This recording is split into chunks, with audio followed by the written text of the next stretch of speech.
Ako si Voice Over Thomas, pero Diba? bumalik na naman ako kasi gusto kong ma-miss nyo ako. Di ba miss na miss nyo na kayo? Antayin yung video ko at i-like nyo at subscribe kasi babalik na ako. Talking Thomas 2.0.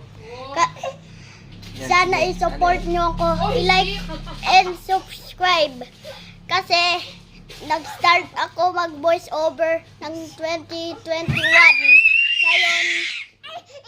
Ngayon may kapatid na ako. Mag-voice over. Ayan. Sige. Ayan si ano. Ayan, May mag-voice lagnat. over. Tingnan mo, natawa ka oh.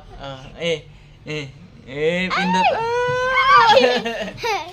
Ayan ang